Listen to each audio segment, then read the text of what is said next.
Okay, gentlemen, we're on page Lamed Chet. Lamed Chet. Here's one open. Lamed Chet at the bottom, starting on Seif Tet. For those newcomers, we're learning this is Orot HaTeshuva from Rav Kook, and a very, very special Sefer. That it's not just talking about how an individual does tshuva, but all different aspects of tshuva. The essence of Shalom Aleichem. The essence of what we're doing here is a constant return to Hashem, right? Where our neshamas, we know, are hewn from Hashem Himself, right? Like the Tanya says, based on the Midrash, Chelik Elokam Imam Mamish. It's an actual piece of Hashem, Kiviyachol, our souls, and then we're thrown down through all the levels, right? From the very, very top all the way down to all the levels, down to the very, very, very bottom level, which is this world, right? It's hard to believe this world is the lowest level of the entire creation, and we're put inside of a body which is comprised of all the components of this world, right? The most physical, the farthest, so to speak, thing from the original emanations of God, and then the holiest thing that a neshama is put inside of this kli, right? And we're given 120 years to restore our relationship with the Kadosh Baruch Hu, so to speak, to return to Hashem, to return everything in our lives, the entire world, to connect the entire world, in order that Hashem should be revealed in this world. So Rav Kook is explaining how that comes out practically in society, in a man's life, in the community, right? All these different aspects. So last week, if you guys remember, we spoke about how there's a couple of pieces now in this chapter that Rav Kook is talking about how in the time just before Mashiach, the process of the redemption, that there's going to be a big light that's revealed into the world, right?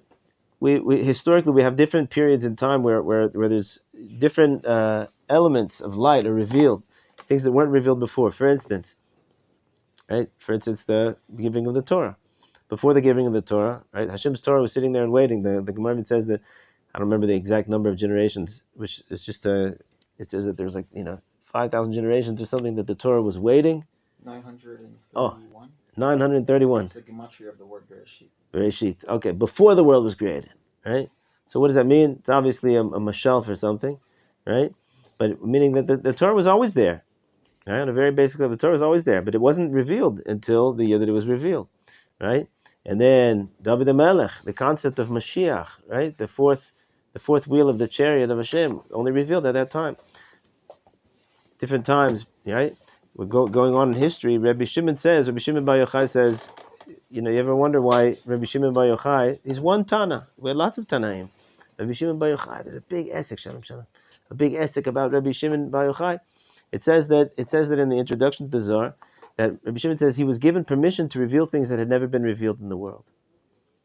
Right? It says even in the generation of Shlomo HaMelech, these things weren't really revealed, and the Chachamim were megamgem behem, that they had a little bit of a sliver of a glimpse of them, but they didn't really know what it was, and it was revealed at the time of Rabbi Shimon Bar Yochai. Going forward, you have the Arizal. You guys realize the Arizal is the most amazing thing. The Arizal was an unknown Talmid Chacham Tzaddik living in Egypt, and he came to Tzfat. And even in Tzfat, he didn't reveal himself right away. It was an accident that he was revealed. And he afterwards, only for just over a year, he was teaching. And everybody totally accepted the Torah of the Arizal, pretty much. Right? Today it's totally accepted by everybody, but it just spread like wildfire. He didn't even write anything himself. So his writings that are considered Kabbalistic writings, he didn't really write. They were only a few generations afterwards they were revealed. It was totally accepted. Why? Because there's new light that's revealed as the process of the world goes on. So too, Rav Kook said last week, in the time just before redemption, there's going to be a huge light that's revealed in the world, and people are going to feel it. The Yidden are going to sense it, and they're going to, like we spoke about last week at length, they're going to for the most part misunderstand it, and a lot of people are going to stand up who are not pure enough to really interpret that light, and they're going to try to make a different kind of vision of what that means, right? And we spoke about it, how like the secular Zionist movement, how Israel is all you really need. You don't need the mitzvot anymore. You cut off your payas and your beard, right, etc. And other types of movements as well. So, and now Rav Kook is going to talk about a different aspect of it, which we mentioned last week, but which is something that we really see in our times. Thank you so much. Here we go, starting in Tet. Mitzdadim shonim tavo v'titgalei HaTeshuva. From many different ways, from many different aspects and directions, Tshuva is going to be revealed in the world. Right? Remember, Rav Kook's his very basic philosophy of Tshuva. It's not just a human-initiated activity. Hashem said to do Tshuva. It's up to you if you can do it or not. Of course it is. We do have free choice about it. But Tshuva is this. Hashem is constantly sending waves through our own soul and through the events of the world. He's sending waves calling us back to Him. Right? Waves of Tshuva are coming into the world. So it's going to be revealed in different ways. Echad miuchad mitzdadeh. In one unique way that Tshuva is going to be revealed, a unique aspect of Tshuva. Ele yeh hatzar ha'elbon ha'ne'elav shene'elav haruach hagadol ha'atzur b'chol ma she'inchilunu avotenu. It's going to be the tremendous sense of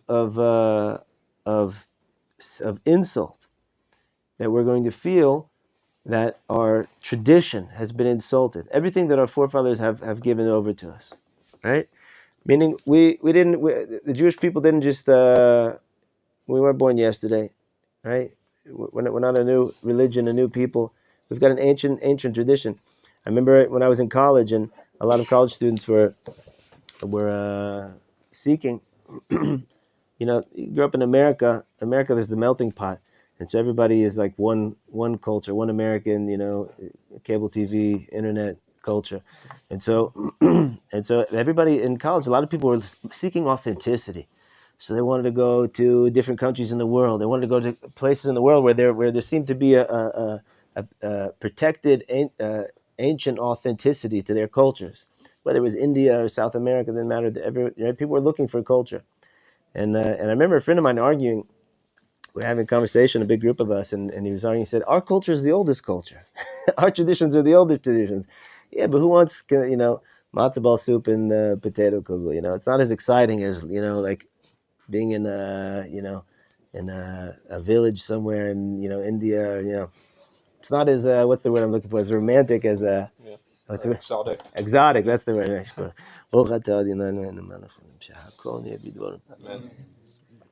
Amen. No, but there's something in your grandmother's matzo ball soup, right? For those that have grandmothers that made matzo ball soup, there's something in the gefilte fish. There's something in the herring, right? Herring is a Jewish thing. Jews made herring. We're the first ones. I make herring. Huh? I make it. Herring. So, right, and I'm just talking about the Ashkenazi. You guys forgive me for the for Kube, Kuban, all the But I'm just sure the foods are important, but that's just the tip of the iceberg. The midot, the distinctly Jewish characteristics, the edelkeit. How do you say edelkeit? The adinut, softness, gentleness of the midot, authentic Jewish midot.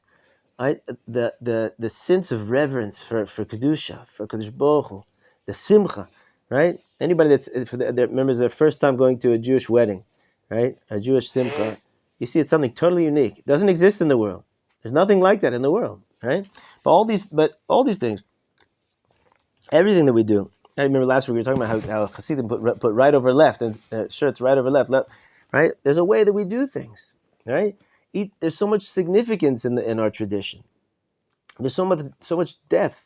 There's so much to be culled and gained from our tradition, right? And yet, our tradition has been the object of scorn for many, for not just different cultures from around us, but also from within, right? There's a lot of there's a famous story that Reb Shlomo tells of there's lots of stories that people, a lot of the Yidden that came to Eretz Yisrael and the Israelis, like they didn't want to see pictures of their grandfathers with a talis and tefillin and a beard and payas. That to them represented the Gaulish Jew, right? The Jew of that. Now we're strong, we're robust, right? Where we have our own army, where right? There was a scorning that took place of the traditional ways, right? How do you think you got to where you are, right? How do you think that you're Jewish, Bechlal? how did you know that Eretz Yisrael of all the places? Maybe you could be in where did they want to go? Uganda, right? Anywhere, Argentina, right? Like in '67, you guys know, in '67 when there was the threat of the 6-Day War, and this was just 20 years after the Holocaust finished, right? And instead of countries saying that we're going to stand up for Israel and for the Jewish people, there was one country that said we'll take Jewish refugees. You guys know which country that was? The same country that welcomed the Nazi, right? Argentina, right? So shkoyach, we're going to go there and Mangala, what is it? Huh? Right. Right. So Hashem Yerachim. Hashem Yerachim. Let's go back in. So there's going to be a feeling of there's an insult. Our tradition was insulted. It's so precious.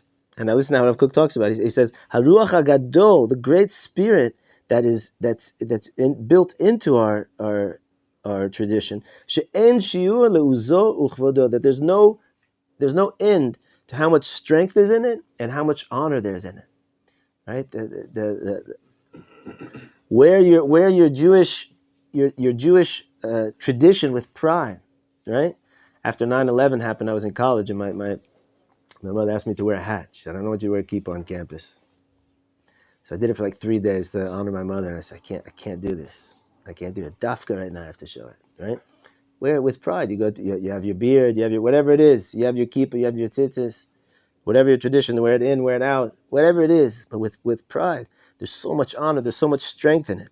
V'aruach hagadol mikoro mikor chaim, and this great spirit that is in our tradition. Its source is in the source of all life, a makor eloki ayon, of godliness itself.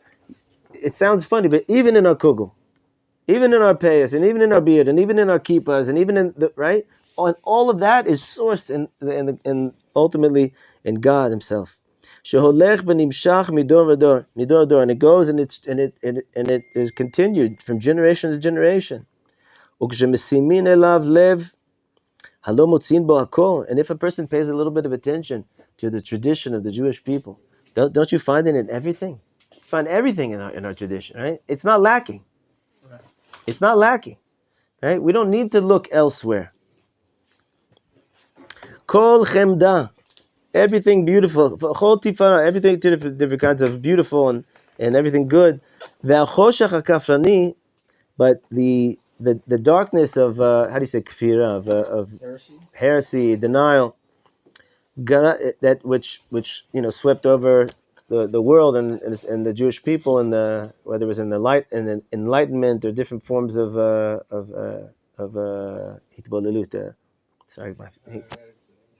assimilation, and right, even today, like this constant, what's going on in Israel right now, this constant like begging, it's humiliating. It's humiliating that we're like begging the rest of the world to recognize that we're at least equal with everybody else. It's ridiculous. It's ridiculous. Like the women's groups didn't say anything about our women, right? Of course, they're anti-Semites.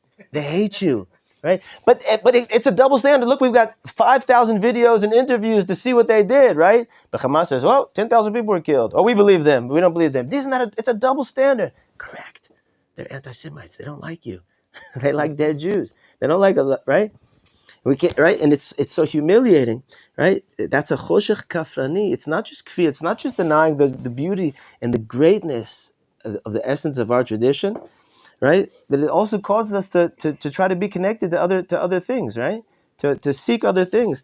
And so what did that choshech, that darkness, cause? Garam lehitalesh mikeren ben shemen zeh. It caused us to be uprooted from this. Keren ben shemen is an allusion to a pasuk. I think it says there in Yeshaya, right? Mem vav, maybe, or mem. Yeah. And so there's a pasuk. Keren ben shemen means the pride of a rich. I don't know exactly how you translate it. So like someone who's very rich and healthy, right? So it caused us to. You have something that's so good, that's so gesund, that's so healthy and strong. And you're going to look for, you'd rather be a member of the UN than a member of Am Yisrael, and like like I'm in David HaMelech's army, right? I'm David to Hashem all day long, and when I have to go out to war, I got a picture of one of my friends where I live, who he's a Kabbalist, and he's right now he's in the Kitat Konanut. He's in like the first the protective force in our yeshuv. He's got all his gear on. He's got two tefillin, right? He's talking to Hashem all day long. It's going. So this is that's I'd rather be a part of that. I'd rather be a part of the UN. It's more important for me that the European Union should include me and I should be an equal member, right? It causes us to be uprooted from that. You can't be in both. They know that we can't be in both. You guys know what the famous Rav Hirsch said. If we don't make Kiddush, then they make Havdalah. If you guys have heard that, right? You've heard that before? If we don't make Kiddush, if we don't make Kadesh ourselves, Kiddush means separation, but also means sanctification. If we don't sanctify ourselves from the nations, we're separate. We're something unique. We're something different. We don't look down and we don't hate. That's not our thing. We're not interested in any of that. But we are separate, right?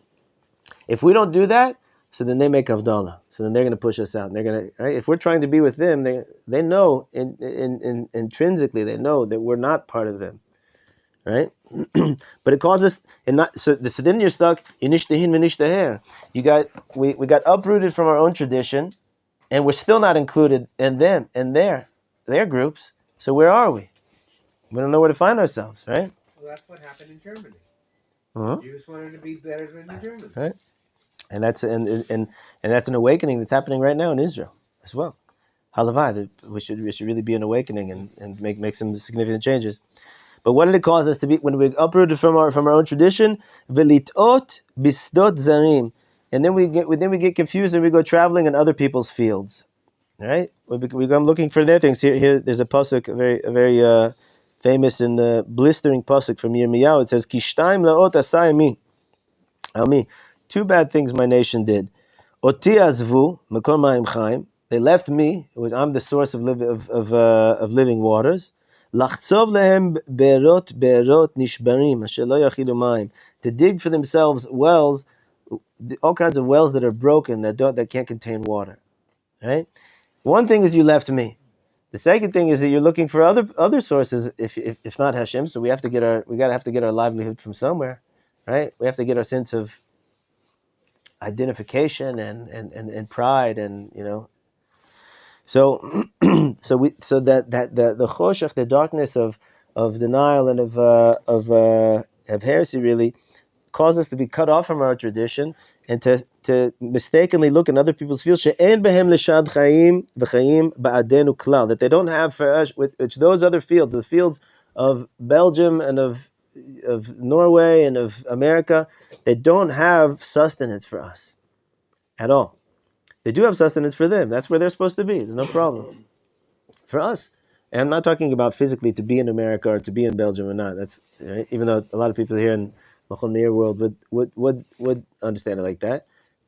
I'm not necessarily saying, I'm talking about in our minds, in our hearts, right? There's no sustenance for us over there. Hatzar gadol hazeh yitparetz be'oz. So Rav Kook is just kind of giving a little bit of a description of the pain of it, the insult, right? The shame that's in that.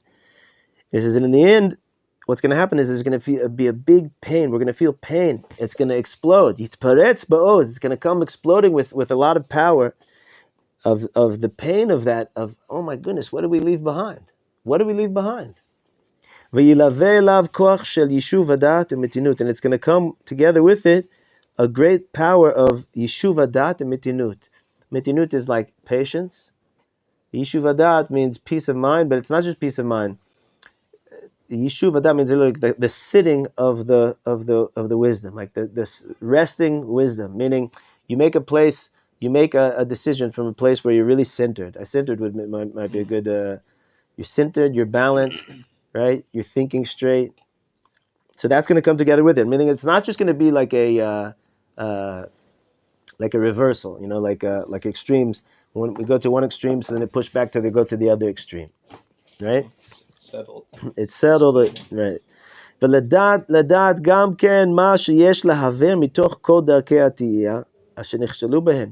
And this is a very there's a lot in between the words here where Rav Kook says to not only, it's not just going to say, Zeh, we're cutting ourselves off from everything, and I'm just going to put on a bekerja and a streimel, and I'm just eating kugel, and I'm just talking Yiddish, and I'm, which all those things are wonderful, right?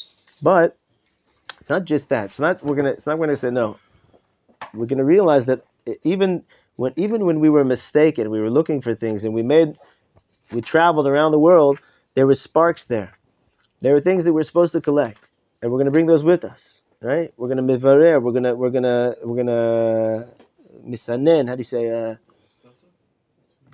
Filter. We're gonna filter out the bad, leave the bad behind, and we're gonna take the sparks of goodness that we have with that, right? That we got from that. Right, like the Orot Hyman says that the reason why, that one of the reasons why Am Yisrael had to go into Galus, the exile, the diaspora, was to collect the souls of Gerei Tzedek.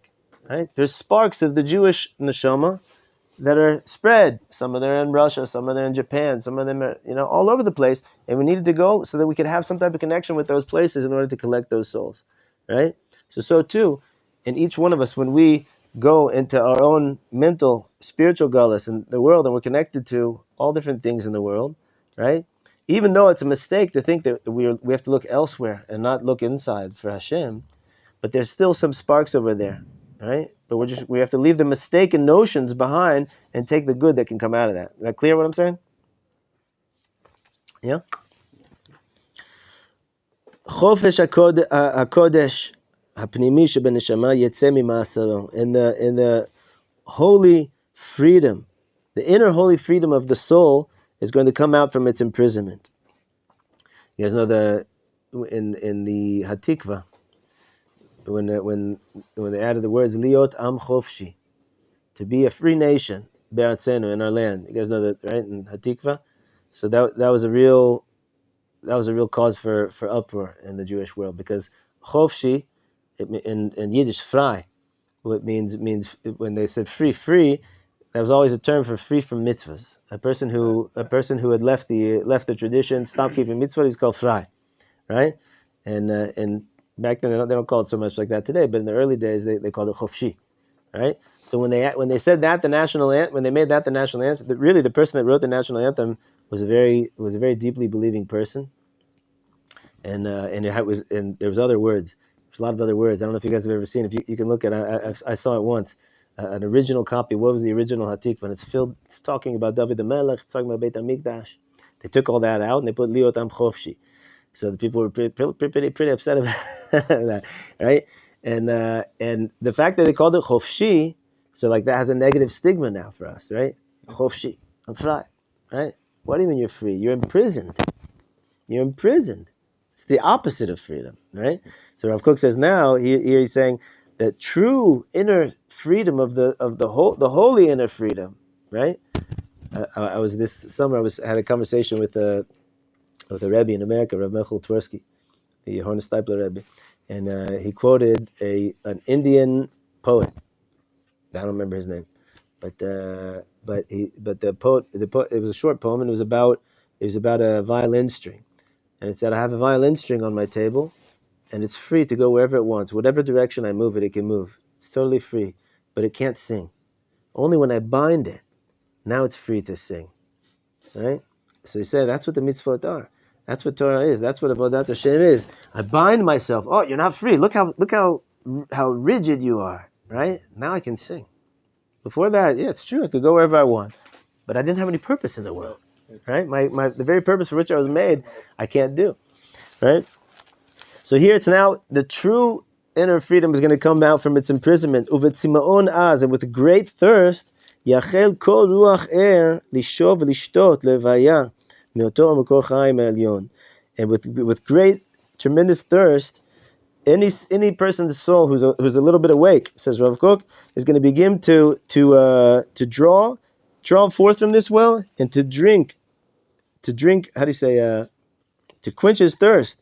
From this exalted source of living water, which is Kadosh Baruch Hu, right? But specifically through our tradition, right? Through the traditional way of how we do things, right? And you see this. You see in Eretz Yisrael, in America, in a lot of places, but specifically in Eretz Yisrael, you see a tremendous amount of Balei Tshuva. Tremendous amount of Balei Tshuva. it's just unbelievable. It's unbelievable. And people who were living a life that was completely and utterly secular, in a very, very strong way, in a very anti-religious way, because that's what that's what they got here in Israel.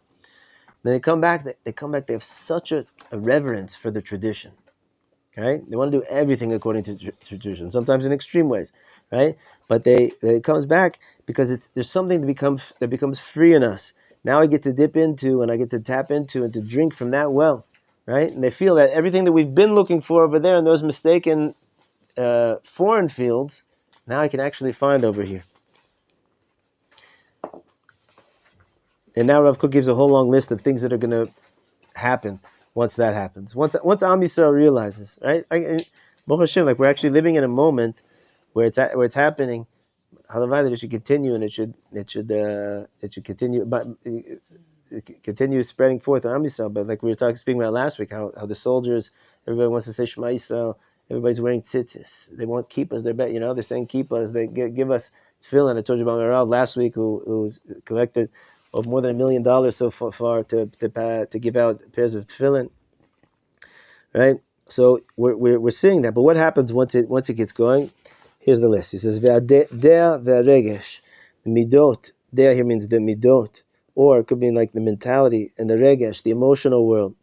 Ve'tamach haim, and our meaning in life. V'hashkafat ha'olam, and our views on life.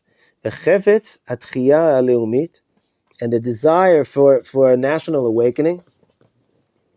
Tikkun pgamei neshama v'tamtzut ha'oz ha'gufani, the fixing and the rectification for all of the blemishes of our soul, meaning to heal our souls in completely. V'hitamtzut ha'oz ha'gufani, and the strength and the physical empowerment as well, meaning healthy physical empowerment. The hasidur medini, the order of how we run our country and our nation. Halavai, that should happen. V'chemdat ha'chavura be'orchot derech eretz, and the joys of it's hard to translate. The joys of how society connect with each other, communicate with each other, interact with each other in the ways of derech eretz and savlunut, with patience and with good midot. Right now you have a lot of interactions. For instance, on the beach, on the street, on the, different cars. Cars have interactions with each other in Israel more than probably any other country in the world. Right? A lot of inter-car communication. I was told that in Germany that if you honk unnecessarily and not in a moment of danger, you get a ticket. Right? So here in Eretz Yisrael, you honk because you just want to say Shalom Aleichem, right? And we're all brothers and sisters here, right? So, but imagine if there would be a wave of patience and midot tovot on the streets, on the kvish, right? While waiting in line in stores in Israel, right? Imagine what it would be like, right? You get a little bit of a glimpse in moments of war. You see it a little bit of softening. That's the point. That's the point. That's what we're going to see in the next piece. Why it's not so right now in Israel, right? But haguna, proper patience in midot, biyachad im kina chaya, put together with a burning passion, neged kol mitoah vera, to root out anything that's bad and evil, right? Meaning, on one hand, if I want, Rav Kook is saying that because sometimes if I push myself to the edge with patience and with good midot, so sometimes I also become a shmata for not filtering out bad things, right? You see a lot of times when people make a big emphasis just on love, just love. So what happens is they're willing to overlook a lot of things that they shouldn't overlook, right? That doesn't mean don't overlook them with like a club in your hand. It means be honest be honest and be accurate, right? Yes, I love, right? But some things are not appropriate, right? Just because we love every Jew doesn't mean that we have to, every Jew that has that wants to make a movie or some type of publication or that it doesn't mean it's always appropriate. I love the Jew, but I don't have to love that, right? Makes sense what I'm saying? Yeah. Right. So those two have to come together, and they will, says Rav Kook, neged kol dofi v'chiyur, against everything that's impure and bad for society. Umesirut nefesh pnimit ba'ad kol ha'emta'im she'atov ha'klali ha'elyon mofia yuchal le'ofia al yadam, and a tremendous self-sacrifice for all of the means that can bring forth good in the world. Right? What does that mean? Anybody that's doing something good in the world, tremendous self-sacrifice to help them, supporting them, right? Everything good, like our lives will become devoted to the means that bring good about, and not things that are either parv or bringing bad, right? Kol ele yivaldu. So that whole list of everything that Rav Kook just said now. Kol ele yivaldu v'yitgalu az b'chativa achat. In these times when this light starts to be revealed, because we're living through it, right? So it will become born and it will become revealed as one unit, right? It all comes together. It's not like stages necessarily. Asher letomcham. So what are we supposed to do, right? There's a big light that comes down and we have to catch it, right? In Kabbalistic terminology, when you have light, you need a kli, you need a vessel to be able to contain it, or else the light is mitpazer. It dissipates, right? So It's a little bit of question about the passage. The rabbi says that if we do good, like what we're talking here, the whole Israel or the whole world, like even the non-Jews. Right now, we're specifically talking about Am Yisrael. Am Israel. Right. Okay. We have to, there's a very very general rule with all this stuff, is that with everything, with the Torah and everything, is first we have to get our own stuff together, and then once we have our stuff together, it'll automatically spread to the world. Yeah. Right. The reason why the nations of the world don't like us so much is, I mean, I don't know what they would say. Right? But the spiritual reason why they don't like us is because they sense that we're not really doing what we're supposed to be doing. We're not supposed to be like them. We're not supposed to be a member of the UN. Right? I don't know if I'm going to get in trouble and put in jail for saying that, but meaning figuratively, also literally, we're not supposed to worry about that. We're supposed to worry. What does Hashem want from me? Right? And so, like, people ask, like, Am Yisrael is racist. We have a mitzvah to love our own fellow Jews, but we don't have a mitzvah to love all mankind. How can we not have a mitzvah to love all mankind? Right? You have something. It's barur. Rav Kook says that it's impossible for a Jew not to love everything. Right? The soul of Am Yisrael is that of a lover. We love, right? But we don't have a mitzvah for that, because that's not our function in the world. Our function first is to make an am that's perfected and is a pure vessel for Hashem in this world. Mm-hmm. Then automatically all the goodness of Hashem is revealed in the world, right? But we don't need, and Am Yisrael spends a lot more time, unfortunately, trying to love the nations of the world than loving our own fellow Jews, right? So that's the tikkun. All right. So too, all these things are specifically for first and foremost, get our nation healthy and strong and right and accurate, and then afterwards, right? So what are we supposed to do as all this is back to our question? What are we supposed to do as all this light is being revealed and we don't really know what to do about it, right? We don't really know how are we supposed to contain all this light, right? What are you supposed to do right now? There's a war going on. Everybody wants to know, right? Right? Rav Kook says in Orot Milchama that whenever a war starts in the world, big wars, the light of Mashiach is kind of starts peeking from behind the curtain. Right? Those are my words. That's not Rav Kook's words, but meaning there's a tremendous light. The world order is being shaken up right now, and there's a huge potential there's a redemptive potential energy that's in potential that's coming in the world. It depends on us. We have to grab onto it. How are we supposed to know how to hold on to this? So here's what Rav Kook says.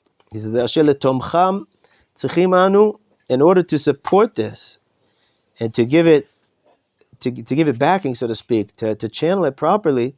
What do we need? Al yedei achsharat levavot leora shel Torah amiti apnimi. We need to prepare our hearts. Listen closely to what he says. We need to prepare our hearts for the light of the inner true Torah. What does that mean? Now I have to preface this by saying that there was once a person who made a complaint that Rav Micha is teaching Kabbalah. right? He wasn't happy about A that. student from English department? So, once upon a time, somewhere in the world, there was somebody that didn't like that I was teaching Kabbalah, but okay, I'm not really teaching Kabbalah. I'm teaching concepts here. Rav Kook says it's the inner parts of Torah, the Kabbalistic parts of the deeper parts of Torah. That's not some type of like icing on the cake that, if I get there, halava, Baruch Hashem, there's some people that learn it, right? That's the soul of the Torah. It's the soul of the Torah, right? But you can't just go, pick up the writings of the Arizal and think that you're understanding everything that's written there, right? This is what Rav Kook says. He says, "Hachsharat ayidei hachsharat halevavot," the preparation of the heart, right? Hachshar means to make yourself kosher, right? Musar, a lot of Musar study. Right. There's a lot that goes into it. A lot that goes into learning Pnimius Torah. First, you have to the Mefarshim Shulchan Aruch say, Magen Avraham says that first you have to fill your stomach with Shas and Poskim, right? You guys have probably heard that we don't learn Kabbalah until we're 40 years old, right? Machon. That's not a Jewish concept. Because most of the big Kabbalists, they even reach 40. Arizal, Right. Rabbi Nachman. Right. That actually came from the Shabbatai Tzvi, Machon Meir, right? And that's not a Jewish thing, but the concept is, but after Shabbatai Tzvi, Machon Meir, there was a big pushback not to be learning Kabbalah because there's a fear if their hearts are not prepared, if they're not a pure vessel to be learning it properly, so then they can cause a tremendous damage in the world, tremendous destruction, which is like what Shabbatai Tzvi. He was a huge Kabbalist. He was a very, very special person, right? He just wasn't on the level that to be doing what he was doing.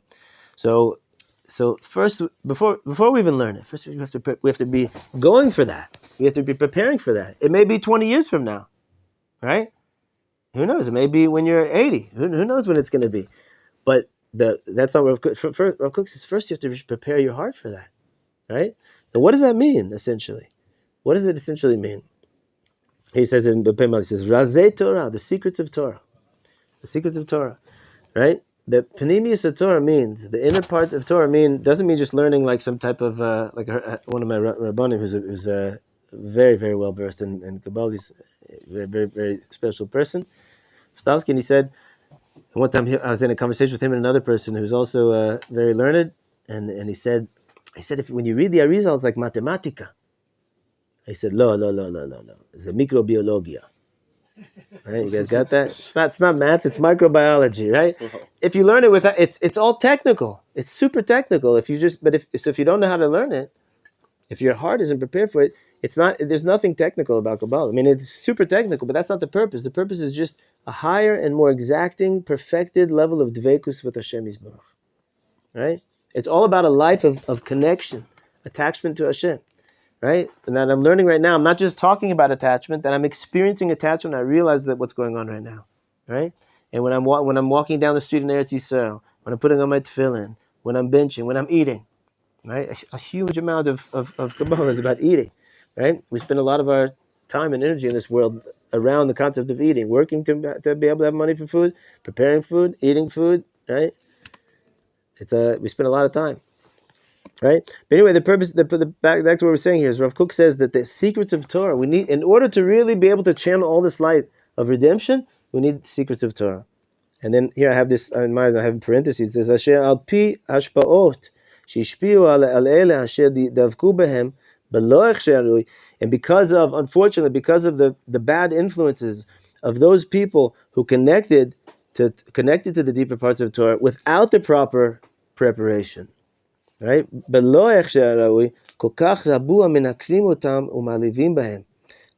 so many people that belittle the importance and the emphasis and the centrality of Pnimius Torah, of the secrets of Torah. Right? There's some places even today, very, very frum places, yeshivas, Rosh Yeshiva, Talmidei Chachomim. If you tell them I'm learning Pnimius, they'll scoff at you. Right? Because it's become very unpopular. We're not on the darga. We're not on the level.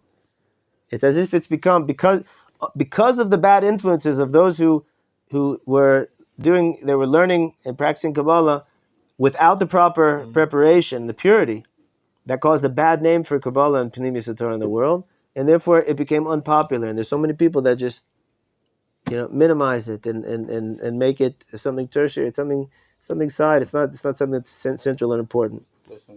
Is Kabbalah Torah? Of course. But it says that if you study Kabbalah, it's like a thin line between witchcraft and... No, chas v'shalom. Chas v'shalom. I don't know who said that, but that's totally untrue. But that you can also say about what they give the woman when she's pregnant, that she have to drink. So they can also say like that is the kind of witchcraft from the soil. Oh, the sota? Yeah, from this mindset, you can also say that is witchcraft, right? You're talking about sota, a woman that... Okay. Right. No, I don't say it's witchcraft. Right. But I mean, like, the Torah is full with... the fact that, it would be like, kind of like saying how, how Christians go, they do a baptism. Right? Lo alenu. Right? They do a baptism. Where do they get that? From mikvah. From the mikvah. Yes. So, going to the mikvah, matter of fact, when you go in the shul that my wife grew up is in Memphis, Tennessee. And there's a mikvah. And I'm one of the only men that ever went into that mikvah. And there's a heating, the heater in the mikvah. Where do you get a mikvah heater in Memphis, Tennessee? You shop around, and the only people that have a heating element in the water, right, is really churches and Baptist, right? So there's an actual sticker on the thing in the mikvah in the shul that says, warning: turn off the heating element before the baptismal service. Right? So I always leave it on because Baruch Hashem, there's no baptism going on here. I don't have to worry about that, right? But so that a person who inappropriately or improperly practices things that are not really Kabbalah, so maybe that is witchcraft. Even if he says it's Kabbalah, so it doesn't matter what you call it, But Kabbalah has nothing to do with that. And Kabbalah is an integral part of learning Torah. As a matter of fact, I've got a line here. I'm gonna read this line. And I'm gonna do a trivia question. Who do you guys think? Which sage from the last 400 years said this line? Hageula zot, this redemption, the final redemption, lo tieh rak al yedei limud haTorah, is only going to come through learning Torah. That's what's going to cause this final redemption.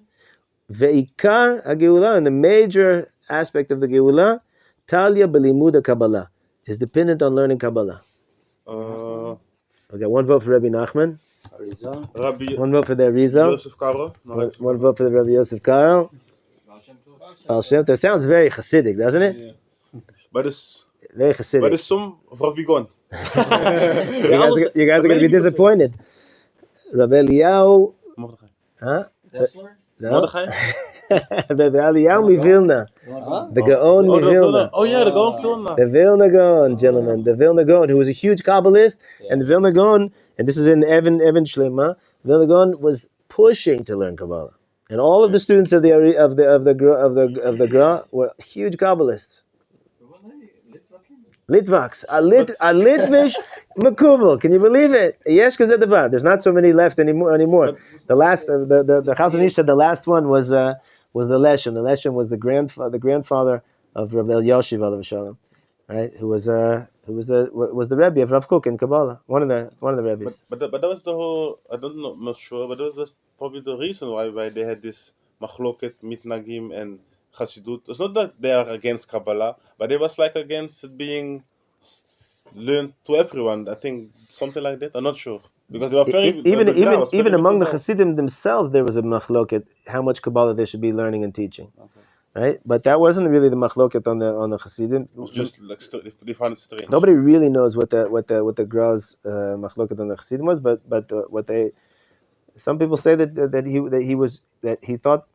The major taina on Chassidim back then, one of the major tainas is they're going too far. They're doing too much. You don't have to. It's too extreme, right?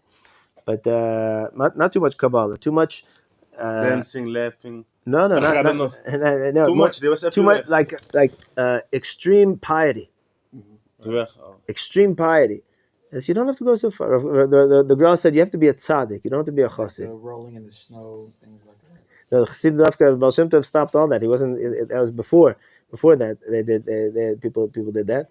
It was more. It was like too machmir, right?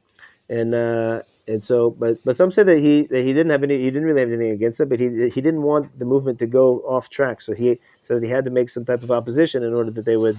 Or the gra. Yeah. So it was a tactical move. Some say that. Nobody really knows, right? But there were other misnagnim, not from the Gra, that were against the fact that they were doing Kabbalistic practices. But Right? not the Gra himself. He was not against their teaching. The Gra was a big Kabbalist himself. Yes. And look what he said. The Ikar of the Geulah is dependent on learning Kabbalah. The Geulah is dependent on learning Torah. But the major part of that is Dafka learning Kabbalah.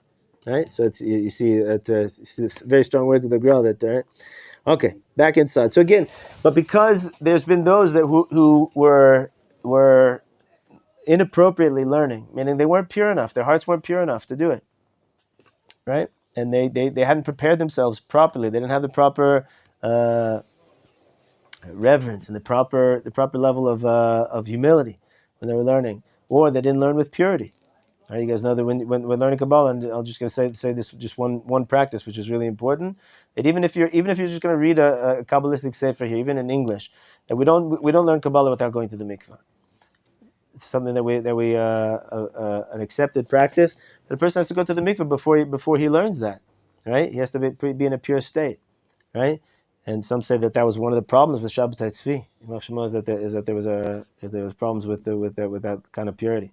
Right, but whatever it is, there's a whole world of preparation, right? And because there were those that didn't do that properly, they gave a bad name to Kabbalah and to the deeper parts of Torah. But nevertheless, right? You know, we're not going to throw out the baby with the bathwater, right? We're not going to say, okay, we don't. A lot of people did, but we can't do that. We're not allowed to do that. That's the deepest part of the Torah. That's the essence of the Torah. Dafka me'or chaim zeh, says Rav Kook, specifically from this light, the light of life, this. Asher hashpaot bilti mukhsharot ele matzmichot mimenu sakanat ve'ason ha'olam, which it's such a precarious thing. It's kind of like nuclear power, gentlemen, right? If nuclear power gets in the hands of Israel, so then they make nuclear power plant. I don't know. Nuclear power plants in order to give a nice source of energy to light up the lights in the house, and right. If it gets in the hands of Iran, Hashem Yerachem. Hashem should save us, right? It's the same power, but if it falls in the wrong hands, it's utter destruction. And if it's in the other person's hands, it can bring a lot of gewaldic things. So he says the same thing here. Dafka from this source of light, the deeper parts of Torah, which if it's not in the right hands, it can cause a tremendous ason. How do you say ason? Disasters in the world. Dafka memenu titzmach yeshater. Dafka from that energy, that's where the Yeshua is going to come. Yeshuat olamim, shelo, the salvation of the world. Shelo of Hashem, hofat or hatov elyon, this a shining of and a revelation of Hashem's exalted light. La chayot hayado et haklav et haprat, to give life to the entire world and every single specific detail of the creation. Lakim et sukkah David anofelet, in order to reestablish the Beis Hamikdash, the David HaMelech's fallen sukkah. Ulasir cherpat am Hashem me'al kol haaretz, and to remove the disgrace that is upon the Jewish people, the nation of Hashem, from the world. Right? Dafka through the inner parts of the Torah. Right? What do we take from that, gentlemen? I don't know. We're supposed to go running to the Kabbalistic yeshivas? I don't think so. But I think the way that we relate to the Kabbalah, we relate to the deeper parts of Torah, each one of us on our own level should be trying to come close to it, right? With tremendous humility, tremendous patience. Not to get a big head, not to think that we're anything special. We have, but when we learn these secrets of the Torah, you guys know there's one sefer that all the tzaddikim say, even if you don't understand a word, you should still learn it. You know what sefer it is? Zohar. Zohar. Zohar. Why? The Rabbi's teaching us to learn Zohar. Even all the Sfarim say. There was a Rabbi there is a Rabbi in Ramat Shemesh that he wrote a book. It's like this thick. 1,000 sources from 1,000 different tzaddikim of the generations, how important it is to read Zohar. And you guys know Sfardim in the Sephardi countries before it's still in some places in Israel, But in Morocco and Tunisia and Egypt, Sephardim, simple Sephardim, they would go and they would read Zohar. Just like we read Tehillim, they would just read Zohar, even if they didn't understand what they were saying. Because it has a tremendous effect, a tremendous impact on your soul. Right? So too, when we learn the deeper parts of the Torah, it has an impact on our soul, whether we understand or not. But we have to be very, very cautious. We have to do it appropriately. You have to find a teacher who really knows. We have to make sure that we're purifying ourselves with all kinds of purity, all kinds of purification, specifically purification of our hearts and purifications of our mind, right? In our midot, in our humility, right? And even if we're not on that level, and some people are not really drawn to that type of Torah, that's also okay. But we should have a certain kind of reverence for it. We have to relate to it in this way. We have to give honor to the people that are learning those parts of the Torah, right? A person who learns Kabbalah is not necessarily a better Jew than a person that doesn't learn Kabbalah, right? But it's a great thing that a person takes upon himself to enter into that world, right? In the world of Hasidus, the world of Chassidut is really a way to bring the deeper parts of Kabbalah down to a very, very practical level for that every single Jew, even the most simple Jew, can relate to and can utilize, right? And so that's really the derech that people take today, right? Most people are not really learning Kabbalah. There's not so many Mekubalim in the world today that really understand what's written, even though there's a lot of books being printed and stuff. But there are. I'm not saying that there's not, but there's not so many. Right, and but it's still kadai. It's still kadai for us to get closer to the deeper works that are not just. And this is again after the Magen Avraham. The Magen Avraham, like we said, fill your stomach with Shas and Poskim. Lots of halacha, lots of Gemara, lots of Mishnah. You first have to be able to have the basics of Torah, right? Right. Every single Jew, no matter what, there's nobody that is not on the level to learn the entire Shas Mishnah, the 6 orders of Mishnah. Every single Jew can learn that, even in a 2-year period. If you take it on yourself, you don't learn 1 parak a day, a half a parak a day, 2-3 years, and you learn you see the entire map of the oral Torah, right? Person should be on the derech, learning Gemara all the time. These are things these are like the meat and potatoes of your life. But in addition to that, we should be seeking the depth and realizing how, right? But let's just understand for a minute. Is that clock right? Full time. Right. So just another minute. Let's just understand what one has to do with the other, because we spoke a lot about the importance of it. We didn't speak what it does. Rav Kook essentially said in this piece that Hashem is sending a new light into the world, Or Chadash Tzion Ta'ir, right? In the time of redemption. It's going to have an automatic effect, like that whole list of things that we said, right? It's going to affect our feelings. It's going to affect our mind. It's going to affect the way that we feel the world should run, right? All of a sudden, certain things are not beseder, right? And there's going to be a drisha. There's going to be a push inside of our hearts as a nation, as individuals for these things. And in order to really understand them in the proper context, that's the inyan. Really Kabbalah is really just explaining the context of what is going on in the world, right? If you look on the surface level, things don't make sense. If you look a little bit deeper, all of a sudden you understand the nuances and things make sense, right? But if you so that's what Kabbalah is, and it just like you guys have heard that Gemara teaches you how to think like a Jew, right? Talmud helps you think like a Jew, right? Trains your mind to be sharp, how to dissect things, how to understand things, how to look at things, right? So too, Kabbalah teaches us how to look deeper into things, how to understand things that are behind the surface, the processes that are working, right, underneath things. Then before they knew about germs and all kinds of bacteria, right? So in hospitals, they would dealing with dead bodies and giving birth to babies, and people were dying, and they had no idea what was going on. They didn't understand that there's a structures that are going on underneath what you see that are causing things to happen, that are moving things. So too on a spiritual level, right? So the deeper that a person goes in his own understanding in Torah, so the more he has a more nuanced and subtle eye, how he views things, and therefore he can make more appropriate decisions in his life, right?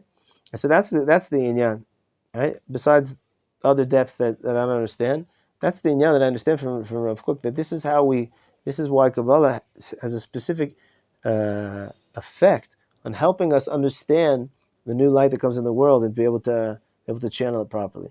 So we should be zocher b'ezrat Hashem right now, right? Like how we said in wartime, the light of Mashiach is bubbling up.